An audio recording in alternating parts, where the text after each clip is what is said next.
நம்மளோட வீட்டு ஒயரிங்ஸை பொறுத்த வரைக்கும் நம்ம எல்லாருமே ஃபேஸ் பண்ணக்கூடிய மிகப்பெரிய ஒரு ப்ராப்ளம் என்ன அப்படின்னா நியூட்ரல் பாயிண்ட்ல ஃபேஸ் வர்றது. இந்த நியூட்ரல் அப்படிங்கிறது வந்து ஃபேஸோட ரிட்டர்ன் பாத், அதாவது ரிட்டர்ன் ஆகக்கூடிய ஒரு வழியை தான் நியூட்ரல் அப்படிங்கிறது. இப்போ நம்ம உதாரணத்துக்கு ஒரு பல்ப் கனெக்ஷன் வந்து எடுத்துக்கலாம். ஒரு பல்ப் கனெக்ஷன் எடுத்துட்டீங்க அப்படின்னா அதுல ஒரு ஃபேஸ் ஒரு நியூட்ரலை வந்து நம்ம கனெக்ட் பண்ணணும். 2 wire சிஸ்டம் சிங்கிள் ஃபேஸ்ல வந்து பயன்படுத்துவோம்.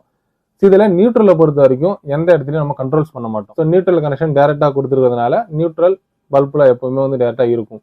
இப்போ ஃபேஸை மட்டும் நம்ம வந்து சுவிட்ச் மூலமா கண்ட்ரோல் பண்றோம். அப்போ அதை ஆன் பண்றோம். அப்போ என்ன நடக்குது அப்படின்னா நியூட்ரல் கனெக்ட்ல இருக்கிறதுனால அந்த ஃபேஸ் வந்து பாத்தீங்கன்னா நியூட்ரல் வழியா ரிட்டர்ன் ஆகும். அதாவது ஃபேஸ் அப்படிங்கிறது வந்து ஒரு ஃப்ளோ ஆஃப் எலக்ட்ரான்ஸ். ஸோ எலக்ட்ரானை தான் வந்து நம்ம ஃபேஸ் அப்படின்னு சொல்றோம்.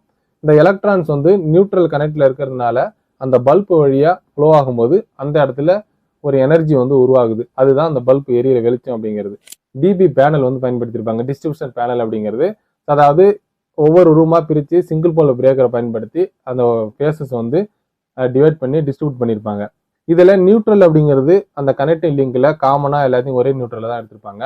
இப்போ அவங்க சொன்ன அந்த ஒரு ரூமுக்கு போகக்கூடிய அந்த நியூட்ரல் லைன்ஸில் தான் ஏதாவது ஃபால்ட் இருக்கும். அந்த நியூட்ரல் ஒயரு இடையில எங்கேயாவது வந்து பார்த்தீங்கன்னா பிரேக் ஆகிறதுக்கும் வாய்ப்பு இருக்குது, ஃபால்ட் ஆகிருக்கிறதுக்கும் வாய்ப்பு இருக்குது. அதாவது கட்டாக இருந்தாலும் ஆயிருக்கலாம்.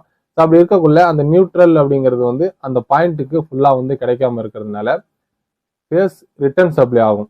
அதாவது இப்போ நம்ம ஏற்கனவே பார்த்த அந்த கான்செப்ட் படி பல்ப் நம்ம ஆன் பண்ணி வச்சிருந்தோம் அப்படின்னா பல்பில் இன்னொரு மொழியில நியூட்ரல் இல்லாமல் இருந்தது அப்படின்னா பல்ப் ஆன் பண்ணுறதுக்கு அந்த ஃபேஸ் வந்து பார்த்தீங்கன்னா பல்பில் இருக்கிற அந்த எலமெண்ட் வழியாக திரும்ப நியூட்ரல் எங்கே கிடைக்குதோ அது வரைக்கும் அந்த ஃபேஸ் வந்து போயிருக்கும். அப்படி போகக்கூடிய ஃபேஸ் தான் இந்த மாதிரி வந்து சாக்கெட்ஸில் நம்ம 2 பகுதியிலையும் செக் பண்ணக்குள்ள நமக்கு ஃபேஸ் வந்து காமிக்கிறது. ஸோ அப்போ இதுக்கான மெயின் ரீசனே நியூட்ரல் லைன் எங்கேயாவது கட் ஆயிருக்கும்.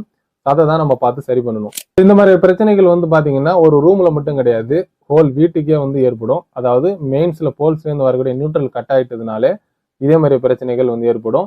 வீட்டில் இருக்கக்கூடிய எல்லா சுவிட்ச் பாயிண்ட்ஸ்ல வந்து பார்த்தீங்க அப்படின்னா 2 அதாவது ஃபேஸ் லைன்லையும் நியூட்ரல்லையுமே வந்து ஃபேஸ் மட்டும் வரும். ஏன்னா ஃபேஸ் கண்டினியூஸா வந்துட்டு இருக்கிறதுனால அது ரிட்டர்ன் சப்ளை ஆகும்.